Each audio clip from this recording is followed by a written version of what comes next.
เราใส่ใจให้บริการหลังการขายตลอดอายุการใช้งานมีช่างที่เชี่ยวชาญทำการติดตั้งพร้อมสอนใช้งานให้หน้างานลูกค้าที่สนใจสามารถแอดไลน์หรือโทรเข้ามาได้ที่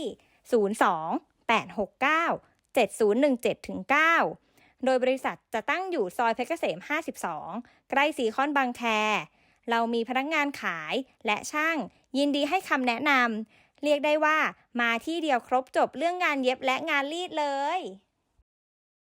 จากเย็บผ้าชัวร์มั่นใจคุณภาพได้ชัวร์